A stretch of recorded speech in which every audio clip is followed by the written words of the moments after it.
Bonjour à tous, soyez le bienvenus. Merci d'être avec nous. Merci pour votre soutien. Je vous invite toujours d'adhérer à notre chaîne, d'encourager notre chaîne, notre plateforme d'information à travers le partage, à travers le dialogue, discussion. Merci beaucoup pour vos expressions d'encouragement et de motivation. Nous avons l'honneur aujourd'hui de recevoir avec vous Monsieur Jean Stern.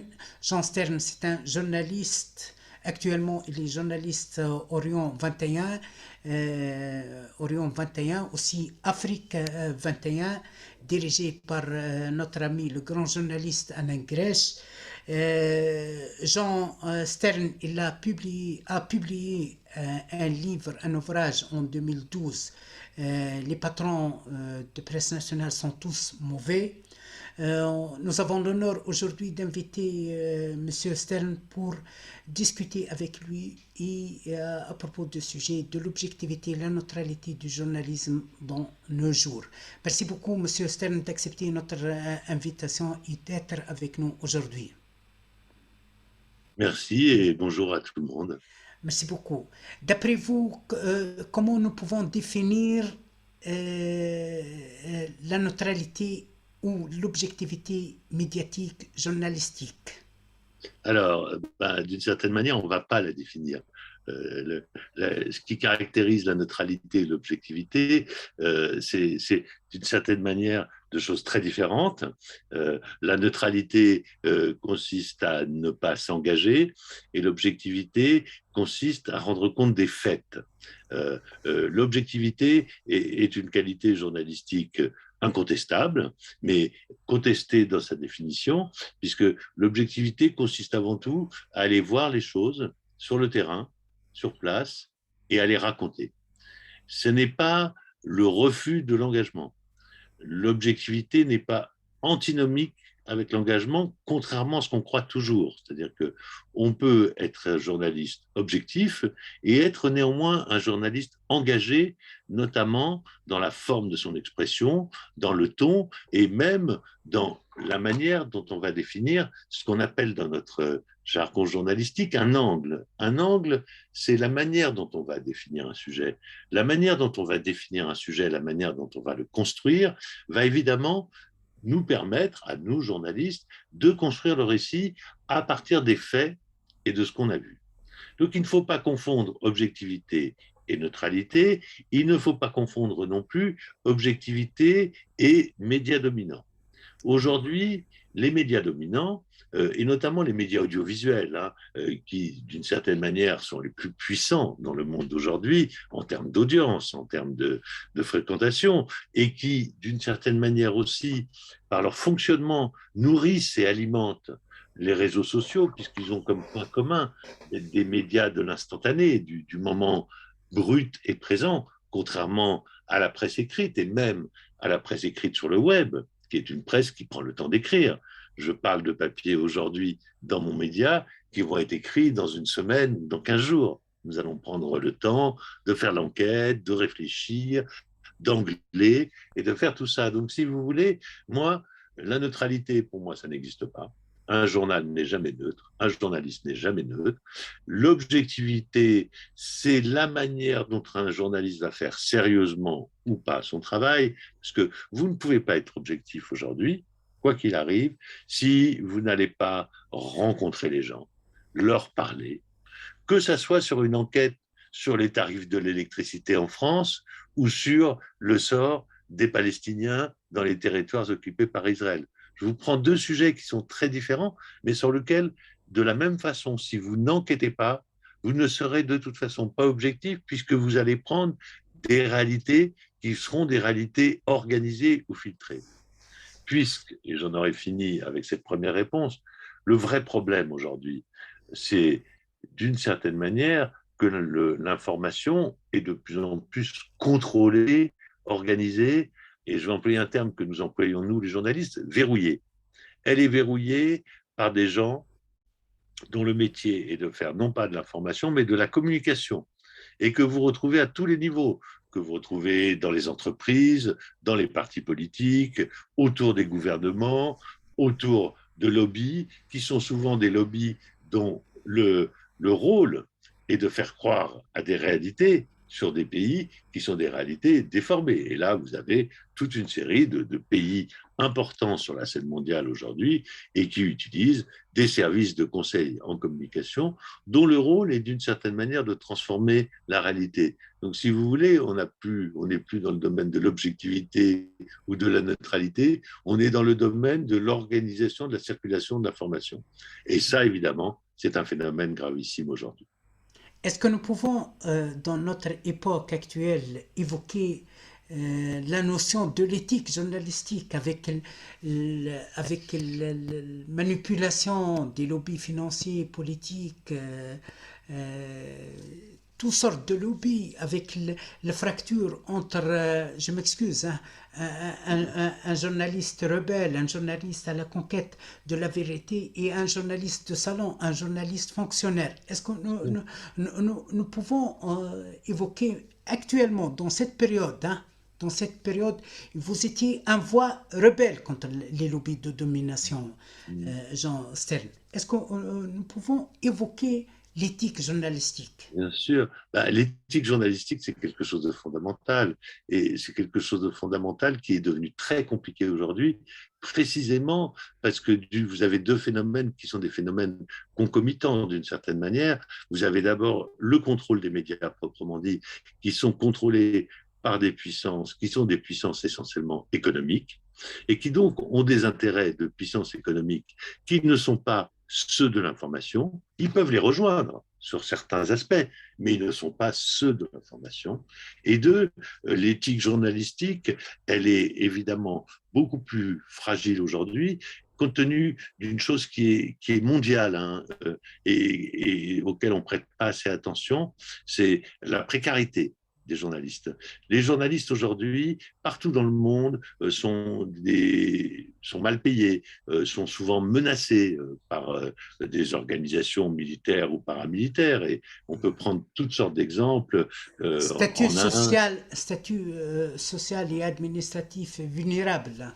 Oui, le statut social est celui du déclassement, la perte des revenus est sensible, la perte d'identité est sensible. Aujourd'hui, un journaliste en France gagne moins d'argent qu'un journaliste d'il y a 20 ans, et sensiblement moins, à travail égal. Hein. Vous avez de plus en plus de temps de moins en moins, pardon, excusez-moi, de temps pour écrire des articles, donc la pression est de plus en plus forte, et donc vous avez moins de temps pour vérifier. Et le temps de la vérification, c'est la base de l'éthique journalistique, si vous voulez, que vous ayez vérifié auprès de ce qu'on appelle une source, c'est-à-dire vous allez interroger une personne qui va vous dire oui, non, c'est le bon chiffre, ou c'est la bonne donnée, ou c'est pas le bon chiffre, c'est pas la bonne donnée. Ça, c'est un premier point. Deux, ça veut dire pouvoir, pour exercer son éthique journalistique correctement, pouvoir aller sur place, sur le terrain. Or, ça, aujourd'hui, dans beaucoup d'endroits du monde, d'une part, c'est dangereux, et d'autre part, c'est coûteux. C'est coûteux d'aller se déplacer, prendre l'avion, payer des hôtels et tout. Donc oui, l'éthique est menacée. Et puis enfin, vous avez dit quelque chose dans votre question. Vous avez parlé des journalistes de salon. C'est pas nouveau, hein, les journalistes de salon. Le journaliste de salon, il existait dès le 19e siècle. Ce qu'on appelle le journalisme de commentaire, il existait dès le 19e siècle, dès le début de la presse moderne. Sauf qu'aujourd'hui, le média audiovisuel a renforcé encore une fois l'importance de ce journaliste de commentaire. Vous allez faire une petite phrase sur une télé, exactement comme un homme ou une femme politique, ça va donner lieu à un tweet, ça va donner lieu à une polémique. Donc aujourd'hui, vous avez des journalistes qui sont des acteurs du débat public, et grand bien leur face, mais qui ne sont plus pour moi des journalistes, et qui se sont éloignés de l'éthique journalistique à mesure qu'ils se sont rapprochés de ce que Guy Debord avait il y a plus de 40 ans avec justesse qualifié de société du spectacle. Donc l'information, à cause d'une partie de journalistes qui sont, comme vous dites, les journalistes de salon et qui aujourd'hui ne sont plus dans les salons de Saint-Germain, mais sont dans les salons que sont les plateaux audiovisuels, ces journalistes-là, non seulement d'une certaine manière, ils ne sont pas conformes à l'éthique journalistique parce qu'ils ne font pas le travail de base nécessaire d'enquête et de vérification, mais ils donnent au public une image du journalisme qui est une image de soumission puissant, puisque ces médias audiovisuels, ils appartiennent tous à des puissants et ils servent tous des intérêts que ce soit des intérêts politiques, que ce soit des intérêts économiques, que ce soit des intérêts diplomatiques. Enfin bref, ils sont au service d'un agenda qui n'est pas l'agenda de la presse libre, de la presse indépendante. Voilà. Oui. Je me souviens une fois, Nelson Mandela, il a fait une déclaration suite à une réunion, rencontre avec le leader palestinien Yasser Arafat, en disant: est-ce que vous croyez à la liberté du peuple? Il a dit oui, mais la liberté du peuple doit être associée avec la liberté des médias résistants. Est-ce que vous croyez que maintenant les médias résistants comme vous, Orient 21, Afrique, Investigation, etc., euh, euh, vous allez résister? Non, bien sûr, nous résistons, mais ce n'est pas la caractéristique principale du travail que nous faisons. Nous nous définissons tous, et pas seulement les médias auxquels je participe, et je suis fier d'y participer, Afrique 21, Orient 21, nous nous définissons avant tout comme des médias indépendants. Et cette indépendance-là, elle est très simple, c'est que nous n'avons de compte à rendre qu'à nos lecteurs et lectrices. Point barre. Nos discussions n'appartiennent à aucun calendrier, qui soient des calendriers politiques, institutionnels, économiques. Les calendriers que nous définissons sont les calendriers de ce que nous croyons, nous, avec notre expérience, notre histoire, nos désaccords parfois, mais ce que nous croyons être l'intérêt du public et notre intérêt de journaliste à raconter au public. Ce qui nous motive, nous, et ce qui est formidable aujourd'hui dans le numérique, dans la presse numérique, dans le développement de la presse numérique indépendante à travers le monde, c'est de pouvoir donner à des dizaines, à des centaines de journalistes, que ce soit ici, que ce soit au Mexique, que ce soit au Proche et au Moyen-Orient, que ce soit en Afrique, de donner la possibilité de s'exprimer sans passer par le carcan de médias audiovisuels ou de médias de presse écrite qui sont trop souvent aux ordres de pouvoir, quelle que soit leur nature. Donc, je crois vraiment, si vous voulez, si je vous disais le fond de ma pensée, je vous dirais que je suis beaucoup plus optimiste pour l'information aujourd'hui que je ne l'étais il y a 10 ans, par exemple. Parce que le développement de médias indépendants ces 10 dernières années, la facilité avec laquelle le web permet de construire des nouveaux modèles de médias, des nouveaux modèles économiques, ben ça me donne un grand espoir pour l'avenir de l'information, et notamment, pour revenir à votre question de départ, pour l'avenir de l'information vérifiée, éthique, solide et fiable, parce que c'est très important. Après, bah, le public, chacun, en fonction de ses idées, de ses opinions, de ses choix, pourra se faire une idée. Mais je crois énormément à cette importance de l'information vérifiée. Ce qui Oui. ne veut pas dire que vous ne vous engagez pas, encore une fois. Je crois aussi à l'engagement des journalistes. J'ai toujours travaillé dans des journaux où il y avait des formes diverses et variées d'engagement, et c'est très bien comme ça. Avec la guerre en Ukraine, on a évoqué souvent, on a entendu souvent l'orchestration médiatique, manipulation médiatique, instrumentalisation médiatique, acharnement médiatique contre la Russie, contre Poutine. On a vu des journalistes de salon qui analysent la personnalité de Poutine. Ils ont devenu des psychologues, des psychiatres sans connaître Poutine, sans même visiter la Russie, etc. Comment vous expliquez ça? Mm.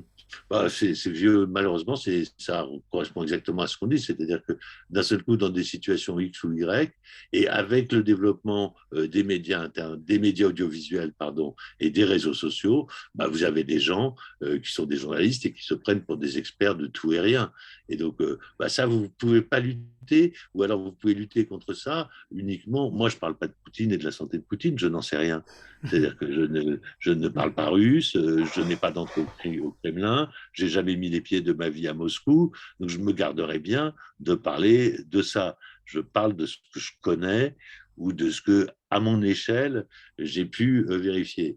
Donc, si vous voulez, ce maelstrom-là de paroles autour de situations qui sont des situations compliquées, hein. La situation de l'Ukraine est évidemment compliquée, le conflit en Ukraine est évidemment une menace considérable pour une partie des populations locales et par voie de conséquence des populations européennes, donc, qu'il y ait un sentiment d'inquiétude dans les opinions, je le comprends parfaitement, que par contre, ça donne lieu à des campagnes de manipulation, à des campagnes d'intoxication, à des campagnes de désinformation, ça pour moi, c'est malheureusement vieux comme la guerre, vieux comme le monde, vieux comme l'information. Et donc, ça rend là encore, pour l'Ukraine comme pour tout le reste, là, encore plus important le travail, la voix, l'acharnement, et souvent au péril de leur vie, je dois le dire, de médias indépendants. En Russie, ont été assassinés à plusieurs reprises ces dernières années des voix de journalistes indépendants. Et ce n'est pas qu'en Russie qu'ont été assassinés des journalistes indépendants. Il y en a qui ont été assassinés au Mexique, il y en a qui ont été assassinés en Inde. Il y a malheureusement un certain nombre de pays au En monde dans Turquie lesquels aussi, en Turquie, on et puis Turquie, absolument. on a mis le tapis rouge pour l'assassin à l'Élysée. Ouais. Hum, Oui. Donc, si vous voulez, voilà, l'assassinat, l'exécution de journalistes parce qu'ils étaient journalistes, c'est quelque chose qui s'est plutôt aggravé ces dernières années, même si, encore une fois, c'est malheureusement vieux comme le monde et vieux comme la presse. Mais je reste optimiste objectivement parce que je me dis, voilà, aujourd'hui, qui veut s'informer, qui veut se donner la volonté de s'informer, en tout cas dans un pays comme la France. Hein, je vais rester sur ce territoire-là qui est le mien et à partir duquel je m'exprime. Dans un pays comme la France, il est possible aujourd'hui de s'informer de manière différente et de trouver des médias qui sont objectifs parce que ces médias, à leur manière, vous racontent des faits qui par ailleurs sont cachés. Dernière question. Depuis quelques semaines, j'ai évoqué avec votre collègue André Perkov la formation des journalistes. Perkov constate qu'il y a une fracture entre vous, malgré votre différence d'école idéologique et politique entre vous et Perkov, par exemple. Mais il y a une fracture au niveau de formation, au niveau de processus académique, de vécu journalistique entre vous, les vétérans, et cette nouvelle génération des écoles de journalisme. Par exemple, Perkov parmi des autres qui considèrent que ces écoles de journalisme un vrai fiasco pour la formation journalistique. Mais d'abord, Berkoff et moi, même si on est de la même génération, on ne pratique pas le même journalisme. C'est-à-dire que Berkoff, lui, pratique un journalisme de commentaires pur. Berkoff ne fait pas de terrain, ne va pas sur place. Mais il a Il, travaillé sur le terrain au Liban, dans le bien sûr, Moyen-Orient. il a travaillé sur le terrain, on a tous travaillé sur le terrain, mais à un moment, il a renoncé au terrain. Et Oui. aujourd'hui, il fait un journalisme qui est un journalisme essentiellement d'opinion. Je ne partage pas ses opinions et lui, il les exprime très vivement. C'est Oui. son choix. Deux, la question, je n'emploierai pas le mot fiasco parce que c'est un peu le contraire qui se passe au contraire.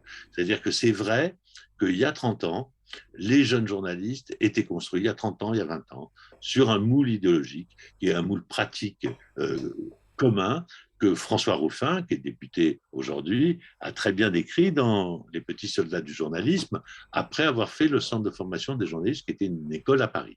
Donc, cette espèce de manière dont on allait former idéologiquement les journalistes, les enfermer dans un cadre unique et tout, d'une certaine manière, ben, aujourd'hui, les jeunes journalistes l'ont compris. Et donc, ils essayent, au contraire, pour ceux que je rencontre, hein, évidemment, ce n'est pas tout le monde, hein, mais ils essayent de sortir du cadre et ils essayent, grâce au fait qu'il y ait des médias indépendants, de pouvoir continuer à faire ce que leurs anciens ont fait par choix. C'est-à-dire que il y a un certain nombre de journalistes qui ont fait le choix à un moment de quitter des grands journaux, de quitter des grandes institutions pour monter des journaux alternatifs, des journaux différents. Et ça, cette expérience-là intéresse les jeunes journalistes. Je vais vous prendre un site qui n'est pas le mien, je vais vous prendre le site Reporter, qui est un site d'information sur l'écologie, qui a été créé il y a une dizaine d'années par un journaliste du Monde, donc qui venait d'un média très institutionnel. Aujourd'hui, Reporter est un média très puissant sur l'information, sur l'écologie radicale, etc. Et emploie de très nombreux jeunes journalistes qui ont trouvé là un cadre d'expression. Donc voilà, fiasco des écoles de journalisme, fiasco idéologique certainement, mais fiasco idéologique contre lequel les élèves eux-mêmes des écoles de journalisme aujourd'hui sont en train de se rebeller. Donc, je resterai plus positif sur ce plan-là. Merci beaucoup, Je John vous en prie. Stern, d'être avec nous. Merci beaucoup pour l'acceptation de Je vous en l'invitation, prie. pour votre enrichissement et à la prochaine rencontre. Merci beaucoup. Au revoir. Merci à vous. Au revoir. Au revoir.